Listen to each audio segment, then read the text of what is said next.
So I'm here today with Myke C-Town. It's a great honor. My name is Fidelis. For those of you who don't know me, community organizer, newsletter writer, uh, hip hop artist, all those other things. Um, Myke C-Town, you want to give an introduction for those who might not be familiar with you and your work? Yeah, I'm mostly known for being a part of Dead End Hip Hop. I also do multiple podcasts. There's the Mike Salon, Frames Per Second. I also do my own channel, which is just Myke C-Town. MykeCtown.com is where I can be found with everything, where I discuss a lot of things that I think are more important to kind of the weirdo community like me. So I talk about records, I talk about some social issues, I still do some hip hop reviews. So yeah, I'm mostly known for just being like a kind of like an internet loudmouth for the most part. That's dope. Yeah. So I appreciate you, taking the time to have this conversation Of with me course. today. Um, and so the conversation I really wanted to have today is just kind of focusing on elements of counterculture.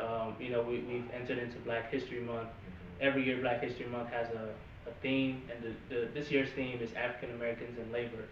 And so the other writers of the newsletter and I were thinking about just something else, something that we could bring to the newsletter in terms of examining the effects of culture on labor relations, the way that we view labor, the way that we engage in sort of like economic structures and things like that. And so you were kind of the first person who came to mind for me because I just remember like watching a lot of dead end hip hop reviews and even conversations on it's the Mike Stallone and other platforms like that, and just like appreciating the kind of counterculture aspect that you brought to a lot of your takes.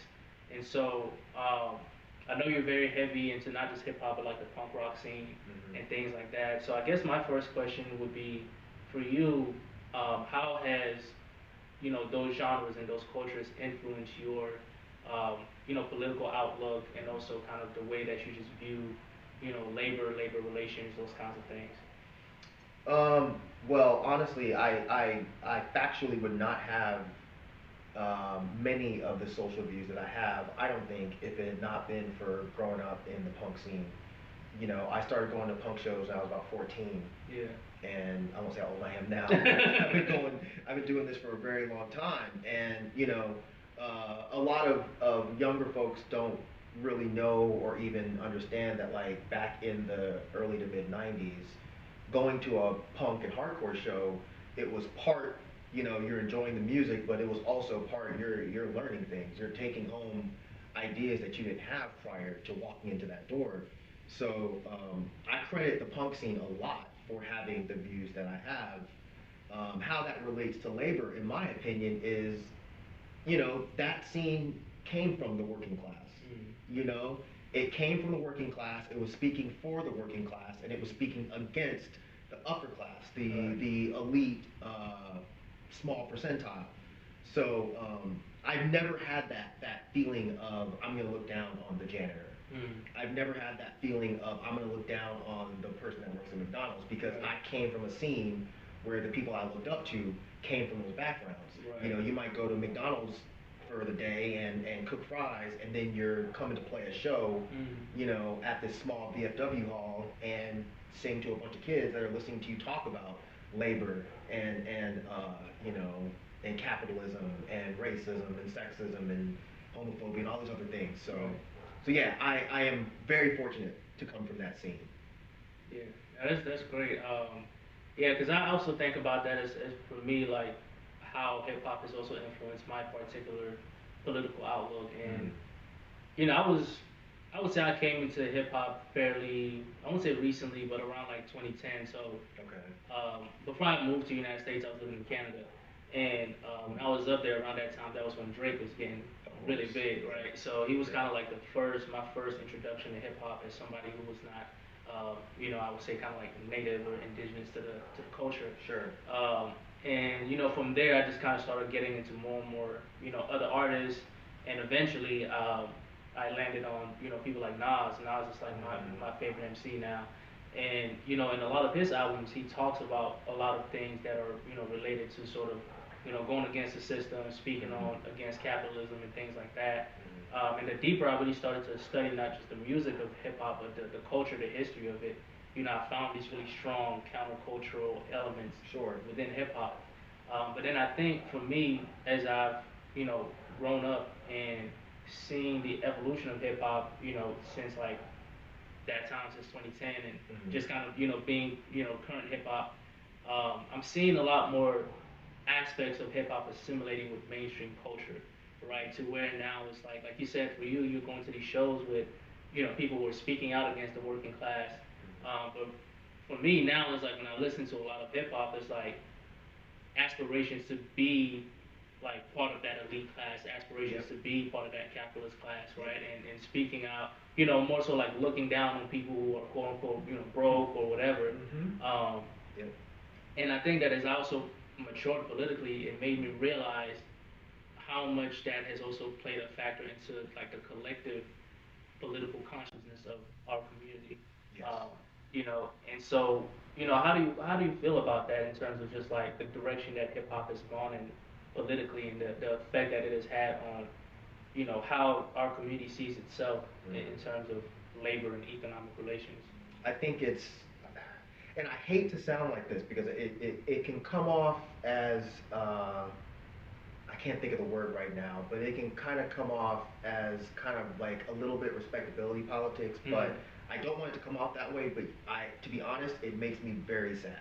Yeah. It makes me very, very sad because I grew up listening to people yell about, liberation, revolution, and telling you to do the same thing. Right. But now I feel like a lot of younger folks aren't getting that. I think what's interesting is hip hop used to be this, and it still is to a degree, but it used to be more of this voice for people that didn't really have a voice. And that voice was used to kind of spread the idea around of what's happening in certain communities. Yeah. But now it's gotten to a point where instead of hip hop speaking, to the oppressed about the oppressor, it seems like a lot of the more popular artists are speaking through the voice and the eyes of the oppressor. And that's what sucks is, people listen to this stuff and you have this rapper that may look like you and me, but they're not speaking like you and me. They're speaking and they're using phrases and terms that the oppressor would use towards us, like you're broke. I think a lot of people don't understand, like, being poor dehumanizes you. We can kind of leave that out of baseline, but the poorer you get, the more and more you're not seen as human. Absolutely. So it's like these rappers, unfortunately, they don't understand how detrimental what they're saying is to our communities, because we listen to this and then if we are poor and we're in poor communities and we hear someone like, I don't want to name any names, but we hear someone like XYZ rapper that's talking about the jewels they flaunt, you a broke ass nigga and all this other shit, and you're like, well damn, maybe I am just a broke ass nigga. Right, yeah. You know what I mean? And then you get down to, because they're not explaining to you why you're a broke ass nigga. They're not explaining to you that, there are many levels that are in play to keep you broke. Only thing they're telling you is that you're broke. And if you're young, only thing that you can do is say, well, maybe there's something wrong with me. Maybe that's why I'm broke, because I'm not smart enough to be rich. Yeah. Do you know what I mean? So I think it sucks that hip hop is now getting to a place where it's looking at our own communities through the eyes of the oppressor, and they don't even understand it, and they're spreading narratives that keep people feeling like less than human, and not even knowing or even thinking that there's a way out. Yeah. And that's I completely agree with that. And part of that I've been, and this is kind of like my, I guess, theory on it. I think the want I've seen in like hip hop, from its artists to sort of the institutions of hip hop culture. Yeah. The want to be accepted. Take for example like the Grammys, right? Yep. And people like, oh, hip hop always gets snubbed at the Grammys. Yep. And sometimes I think to myself, like, is it really worth it for us to want to be like, for hip hop to want to be that accepted? Because I think that acceptance comes with a level of assimilation. Yep. Hip hop has to give up a lot of aspects of that counterculture that we're talking about to be able to make it to the Grammys, to be able to, be in certain rooms. And so it's like, are we willing to trade what made hip hop so special and what has made hip hop so powerful to our community for that acceptance. And it's like, is there like some sort of balance that can be struck there, or does hip hop kind of just remain this counterculture element? Because to me, I think it's like, ideally, and this may be just me being a purist. Ideally, I think we should forget about all of that. Like, we should forget about wanting to be accepted into the Grammys. We should forget about wanting to be on the Billboard charts and all these things, because it's like, the more you get assimilated into mainstream culture, I feel like the further away you get taken out of the community. Yep. Right? And it's kind of the same way with like money. Like, the more money you make, if you come from a poor black neighborhood, Yep. the more you get taken out of that community, the less you know about the day-to-day needs of your community. So it's like, even if you want to be helpful to your community, you are so far removed, both physically and in terms of your day-to-day life, that you don't know how to help. So like, so it's like, well, people will give some money back, or they may do a food drive or back to school drive every now and then. But it's like, is that really fixing things at the root? You know what I'm saying? So it's like, how much so I guess in your opinion, it's like, do you feel like hip hop really needs to be assimilated into mainstream culture? Well, no, but I understand why it's happening. Because look, I mean, hip hop, what's happening with hip hop right now is the same thing that happened to punk. Right. The same thing that happened to jazz. It comes from this working class background where it's people speaking for the people, and eventually corporations show up and they're like, oh, there's a lot of interest in this. How can we get involved? How can we stick our hands in it? So I definitely don't want to come off like I think hip hop is unique in that respect, where they were the first genre or sub community to kind of get sucked in by all this. But no, I'm with you. It does not need to be assimilated, because if it's about making money, there are ways to make money without having to tie yourself to corporations. Right. I think the fact that hip hop was originally a genre that was speaking for people against corporations or against these elites, now being hand in hand with these elites and speaking for the elites, it sucks, because the further and further away we get from the origins of what it was about, I think the closer we get to hip hop completely going away. Because it's already at a point where we know that financially hip hop is held up by white people. Absolutely. I forget the numbers exactly. It was like 18 to 30 or whatever the hell it was. But I mean, that doesn't mean it can't still be a thriving community. Right. So I understand why it happens, and I also understand why people don't know how to fix it. Or I also understand why people don't even think that there's a problem, because they're getting money. And when you get money like that, you don't worry about the guy that's not getting the money. I would just like to be able to figure out a way to fix the mindset of thinking that I want to consistently, actively listen to music that puts me down. You're right. Like, I put on an album and he's like, "You nothing but a broke ass motherfucker," and I'm like, this shit's hard. And it's like, wait a minute though. Like, yeah, I am. Right. And so are a lot of people that are around me. Why do I want to sit here and actively listen to someone insulting me? And we don't have to go there, but you can look at that, and then you can understand why black people are looking at the Republican Party and being like, well, shit, maybe these guys are making sense, because rappers have been telling me this for the longest time. I don't know, man. It's a head scratcher. No, but that brings me to an interesting point with that, because it's like, there's a lot of people, and I've said this too before, that a lot of our community is actually very conservative, right? But we tend to lean liberal because their racism is not as overt as that of the Republicans. But I think now it's like, especially with, and this is something that's also kind of confusing to me, but especially with like how if I was to draw a Venn diagram, right, a lot of like what people would call like Hotep narratives, right? A lot of that intersects a lot with conservative messages, and then, but there's also a lot of that in hip hop too, and so now we're kind of seeing, like you said, that shift towards a more conservative aspect. And I think just even as recently as, with, for example, Snoop and Rick Ross and, other rappers performing at, inauguration events related to, Donald Trump. Yeah. Like you said, it's kind of like, I think hip hop artists have kind of sold, um, in a figurative sense, their soul for money, right? It's like I'm going wherever the bag is, Yep. right? And so, but it's like how is that worth it? Because then like y'all will turn around, and then the label is fucking you over. You're running to the people to, what I'm To stick up saying? for you. Yep. Right, to stick Yep. up for you. Yep. But these are the same people that when the band comes around, you don't care nothing about the people, Yep. right? Or even like, for example, with I take Jay-Z and Beyonce for example, right? Yeah. Great artists, they use a lot of like radical imagery, a lot of radical language. Jay-Z always invokes Fred Hampton's name, for example. Um, but it's like, but then he gets mad when somebody calls him a capitalist. Mm-hmm. You know what I mean? So it's Yeah. like, what do you think that cognitive dissonance is coming from?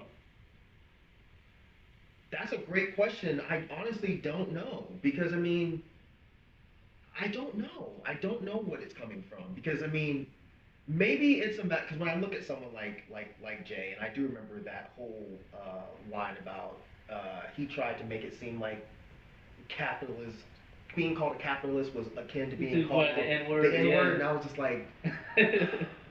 This just shows to me that you don't actually know. Either you don't know what that actually is, or you're playing dumb because you realize the majority of your fans aren't going to look that up and argue with you and say that you're wrong. Exactly. Because I think a lot of people look at success and they equate that to intelligence. Jay-Z is extremely successful. I don't know how intelligent he is. Right. Literally, because I don't really listen to him like that. Right. But a lot of people will look at him and they'll say, well, he said this, so therefore it must be right because he said it and he's rich. Which is the same mentality that people have towards people like Elon Musk, or people like Steve Jobs, or people like Bezos. We've equated success with money, with power, with intelligence, which is completely incorrect. So as far as where the cognitive dissonance comes from, I think it's just a matter of a lot of us these days, even though the more the older we get, the more access to information that we have. I think a lot of us we just kind of want to wait for somebody else to tell us what the problem is and how to fix it. I don't know. But like when I was younger, if I wanted to learn about social revolutions, or if I wanted to learn about issues happening, in Russia, I had to go to the library. Yeah. You know what I mean? Or I had to go look up microfiche and shit. You probably know what microfiche is. Like, see? Like people nowadays, you can just access it on your phone. We didn't have that. But it's like the more information we have, unfortunately, the less likely we are to use it. And that could be because, we are a society that's getting more lazy, or it could be because we're a society that's getting more poor and we have to work harder. And we have less time to be spending on I don't know what it is. I wish I did.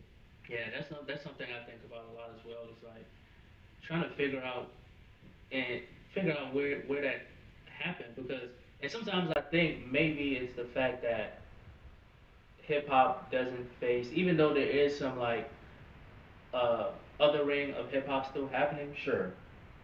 I think hip hop has sort of become the main cultural export of the United States. Absolutely, 100%.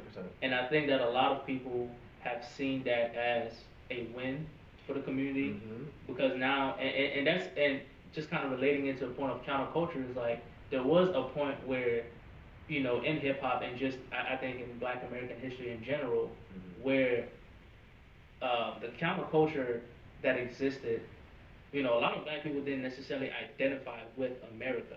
Right, like a lot of Black people, their identity was within the larger scope of like the Black diaspora. Yep. Right, so even in early hip hop, we see a lot of those very heavy like Pan African themes, a lot of those very like people wearing those dashikis and things like that. Yep. And then I think once hip hop started to become more like commercialized, especially like in the mid 2000s, and it starts to become sort of like that main export of American culture, people kind of saw it as, oh, now we have a proper seat at the table. We're now American, in a sense, right? And I think for me, if I had to hypothesize where that happened, I think that happened there, and I think it happened there because like and it kind of coincides with the fact that I don't know if there's been a significant mass movement since like the late 80s that was counterculture to everything that America is about, right? I think that now, like a lot of the movements that I see, they're more so again trying to gain a seat at the table versus saying this is not the table we want to sit at in the first place. Right. You know what I'm saying? So it's like now it's like even and that was kind of like my criticism. One of my criticisms of like third parties, right? It's like if we're saying that America is this like white supremacist imperialist nation, uh, wanting to be the leader of that doesn't make you any better than the other two parties. Now, granted, you may have some better ideas, but at the end of the day, it's still sort of like an America first mentality, right? Versus like, if you take movements like the movements for like Republic of New Africa, movements that are completely like the antithesis of everything that America is, right? And so I think is that what happened with hip hop? And when I look at it, it kind of seems like that's what happened with it. And I don't know if that's something that you've also seen in like the punk rock scene, where they may have felt like they've kind of seated at the table now, yeah. Like, what do you think about that? I definitely think that that's a lot of what it is. I mean, especially if you're growing up poor, nobody that's growing up poor wants to stay poor. I think that's something that a lot of people don't understand. Poor people are not poor because they chose to be poor. They don't want to be that. So of course, when corporations come knocking on the door and they're like, "Hey, come over here, have a seat. Let's talk about how we can make you money." Yeah, a lot of people do see that as a win. We congratulate the fact that hip hop is now the most popular culture in the United States and maybe even the world at this point. Right. But we also don't want to identify the fact that we are now just a commodity. If again, the oppressive class is the one that is popularizing your culture, how much of a win is that? Exactly. Because they're still just using you. I think it's funny that like a lot of the groups that I listened to when I was growing up, like PE or like Immoral Technique and Dead Prez, where they're making these not catchy songs but popular songs that are telling you to look at your oppressor and be like, nah, fuck you. This is not, now we're getting to a point where, again, the rappers are now just repeating talking points that the oppressors speak. And they're doing that because they're sitting at the table listening to the oppressor talk to them. This is gonna sound fucked up, but I look at a lot of these mainstream rappers the same way I look at black cops. Yes. Because black cops are so nasty to black people because it's a selfish thing. They look at you, they look at me, and they say you're making it harder for me to become a sergeant or to become a captain or whatever the fuck, however that stupid system works. I think that a lot of rappers are now, they may have back in the day rapped about, dang, my community's fucked up and this is why and da da da da da. Now they're like, man, I'm out here making money. I'm a landlord now.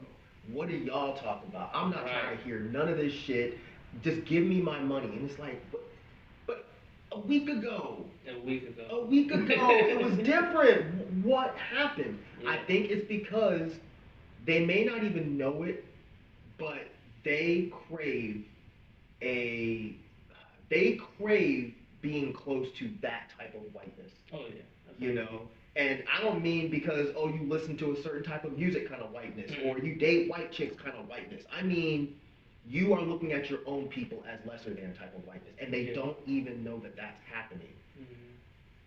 That's the only thing I could think of, man. It's just like, yeah, I agree with you that there was a point where it was like, oh, this music is easily marketable and is financially like viable. So therefore now I am making money. So therefore I'm now better than. But they still don't see that. Nah, you're still being used. Right. Yeah. Yeah, and I've also had the same critiques of how Afrobeats has recently become sort of a part of mainstream culture. Because growing up, like, I always, listening to, I mean, my parents, all they played at home was like, music from back home, different, West African genres of music and things like that.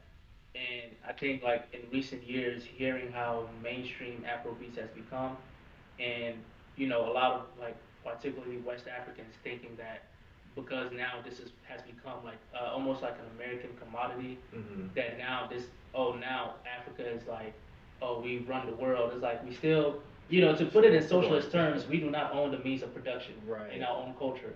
Right. Like you said, it's like this culture is something, the commodification of it is sustained by white society, by white capitalist society. We don't own it. Right. If tomorrow, Sony and UMG and all these other labels decide we're not funding hip hop anymore, where do we go? Right? Because outside of like, TDE is probably like the most prominent one right now, but like, where are the black labels that we can say this is a label that could survive on its own? You know what I'm saying? Could, without artists still wanting to be like, well, we still want to get Grammys and want to chart on them.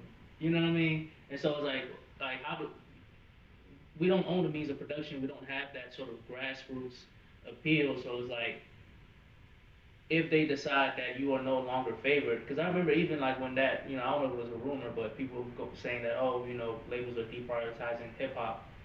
And it's like, in my mind, I'm thinking, why do we care? Facts. Yeah. Right? Like, we complain about these labels all day. Why do we care if they deprioritize hip hop? Let's just bring it back to the community. They tricked us into thinking that that's important. That's the thing. Yeah. These labels have tricked. I'm sorry, I didn't No, go ahead. No, you picked up perfectly. Yeah, I think that the label has convinced the average hip hop lover that we need them. When the majority of the greatest artists that I listened to did not just pop up in the mainstream. They came from that gutter ass, playing in rooms that are this big type of community, and yeah, I don't know, man. I don't want to go off on a whole tangent about that, but like, yeah, I think it's wild that we've allowed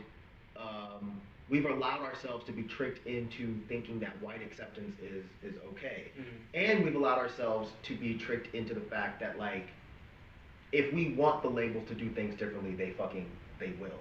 Right. We ignore the fact that like, look, it's not a coincidence with hip hop, with punk, with anything else. It's not a coincidence that the most popular bands and most popular artists started to fall back on speaking against these corporations. Yeah. Because why would a corporation want to spread messaging that hurts them? That doesn't make any sense. Exactly. Of course there's anomalies. There's, you have your Kendricks, or you have your Rage Against the Machines, even though people love to talk shit. Yeah. But like, you have these artists, the few that made it through, but the majority, they're not marketable. Immortal Technique will never be marketable. Yeah.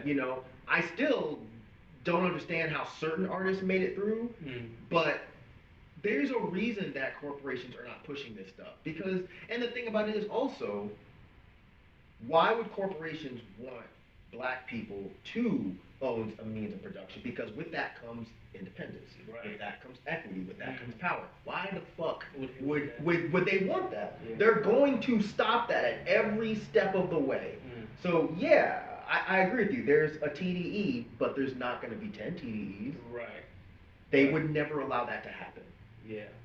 And how do you think that relates to like hip hop becoming less accessible to like working class and poor people, in terms of like most working class and poor people probably wouldn't be able to afford tickets to go see their favorite artists, right? Or be able to afford like some of the merch that they put out. And I feel like that is so, it's weird to me, right? Because it's like, this is who built this culture up, and yet these same people who built this culture up and continue to be the foundation of it. Like, black people still decide what is cool in hip hop. Yep. You know what I'm saying? So it's like, how is it that the same people that are sustaining this culture cannot even access the things that are coming out of the culture? Sure, we can stream the music, but like I said, going to concerts, merchandise, just even having access to some of your favorite artists.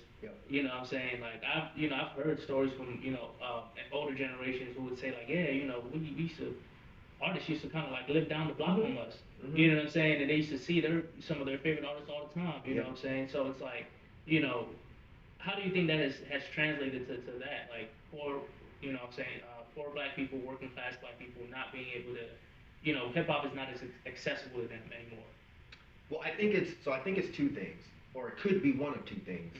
One, it could be that the artist simply does not care.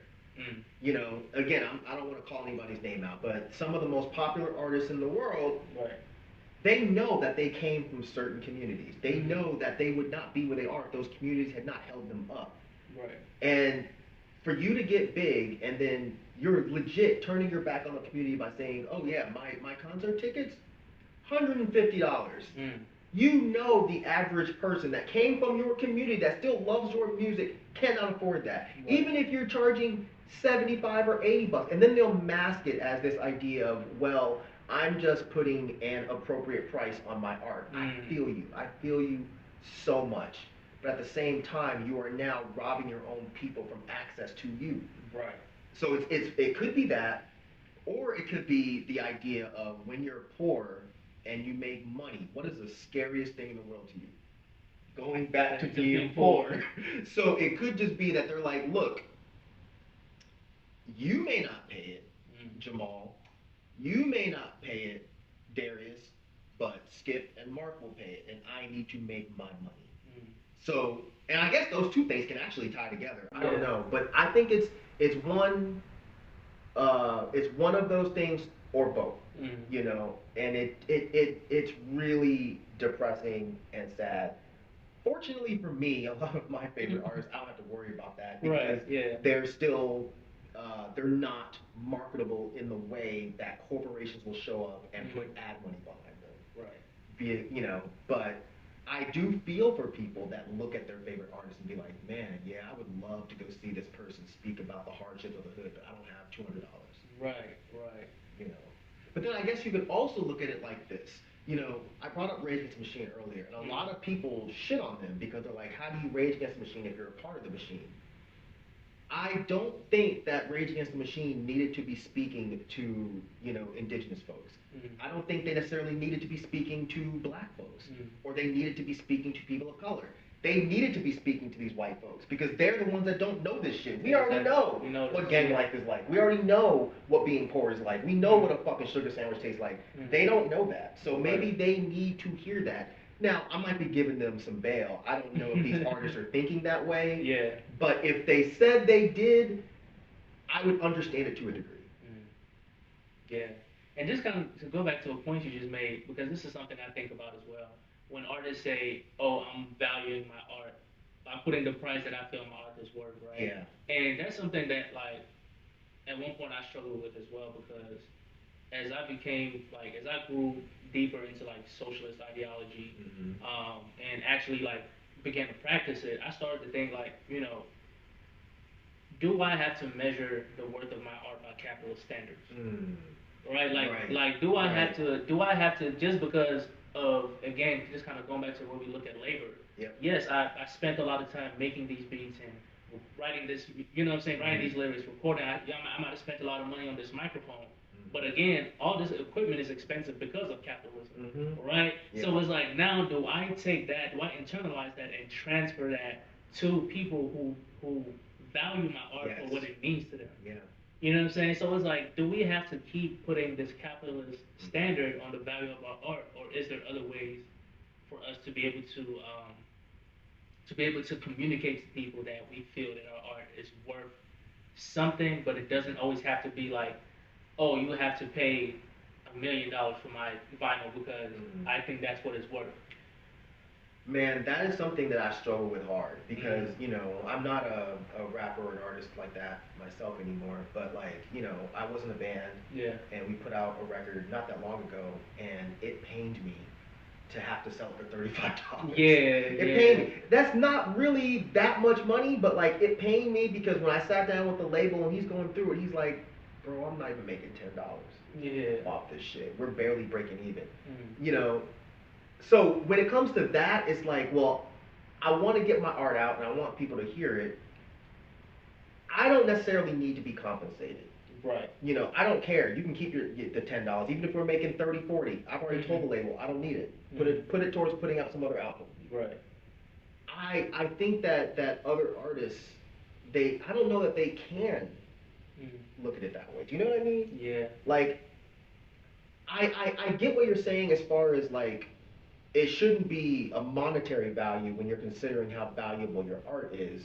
Your art should be valuable depending on how many people are listening to it, maybe, or how many people enjoy it, or whether or not you're just happy that you got it out there. Right. I don't know, because I'm speaking as a voyeur more than an artist. But I think because, you know, if you're living in a capitalist society, which we are, absolutely, you kind of have to put monetary value on things like that, I guess, because like a lot of, I could see if you were like, if you came from a very rich background and you just did music as a hobby. Right. And then you're like, you know what, I need to put value on my art. And it's like, well, kind of like, what's the real reasoning behind this? Is it because you grew up with money, so you understand the value of it? And I don't know. Right. I don't know. I think it's a really tough question, and I feel you as an artist, I get why you can have that stance. But me as not being a rap artist, I feel it's tough for me to criticize someone that's like, you know what, I'm gonna put vinyl out of my album and I'm selling it for $75. Right. You know that the average person is not gonna be able to afford that. Right. So, but I don't know, man. I think that's tough. I do. It is. Especially knowing artists personally that have done that. You know, I think their mentality is, well, some white boy's gonna buy it. Right.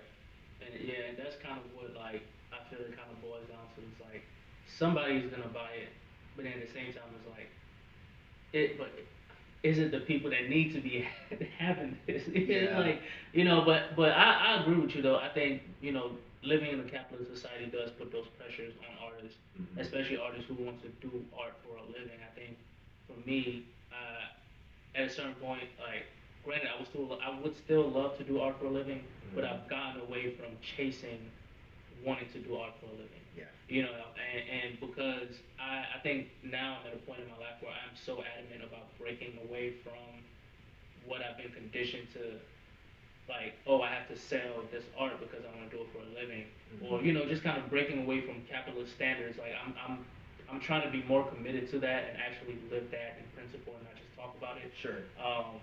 And also because I think a lot about the fact that it's like, let's say you do say, okay, my vinyl is worth $100, whatever, right? And then let's say people are able to, you know, scramble up $100, buy your vinyl. Now, what do you turn around and reinvest into the community that makes us feel like it was worth putting that money outside of just having the art, right? Because the art is valuable in that sense. But if we're talking about, we all live under the pressures of a capitalist society, okay, then what is the fair exchange in terms of, you know, because we're helping you be able to do this for a living, right? And we get the art, sure. But also it's like, what is it that you're turning around and kind of reinvesting into those people so that they can continue supporting you in that way, right? Because if people, like, it's like people are going to keep putting out for the art, but as the pressures of capitalism and economic insecurity get worse, less people are going to be able to afford art in general. And then art just becomes a playground for rich people. Yeah. You know what I'm saying? Yeah. So it's like, what is the balance there? You know what I'm saying? Like, and that's something that I think about a lot too. Is like, you know, people, you know, again, a lot of hip hop artists, you know, will have these conversations about, you know, well, people don't want to buy, people don't want to support, and it's like I get the frustration of that. I've gone through that, right? But it's also like, what I've decided to do is I want to actually get involved with my community, turn around and invest into my community so that we can develop ways to lift people out of poverty. Because it's like when you're in poverty, you can't enjoy extracurriculars. Right. And unfortunately, like, let's be honest, buying art is an extracurricular when you're poor. Yep. Right. So it's like, if I want people to be able to afford my art, let me make sure that you know what I'm saying. So it's like, I feel like a lot of hip hop artists, I think hip hop in general would benefit from sort of returning the form in the sense of like the activism, the counterculture part, and engaging with poor and working class people, because the more you elevate people and the more resources people have available to them, the more they're going to be able to invest in you as the artist. And do you think that struggle comes from artists not being a part of a community ecosystem anymore? like artists are sort of like outside of, you know what I'm saying? Like they're sort of like an outside entity. Mhm. You know what I'm saying? Like, do you feel like that's kind of what that they're not part of like that circular ecosystem within a community? Absolutely. They don't see where they grew up as their community anymore. Their Mhm. community has now become the people that are in their close circle. Right. You know, I'll die for this guy, I'll die for this guy, but like that community Over there. Right. I'm not really worried about that. I came from that, but you know, I'm gonna go back over there and I'm gonna teach y'all how to do crypto. You know, Right, I'm not right. gonna like I'm not gonna like teach you how to get actual jobs that could benefit you tomorrow or next week. Mm. I'm gonna show you how to figure out how to make money hopefully Hopefully, in right. 5 years. You know, Right. I do think that that is part of the problem, that when you remove yourself from that community, you no longer identify with the issues of the common man. Right. And I think that that is part of the problem of a lot of these artists no longer representing working class. Mhm. And I was actually, funny enough, reading an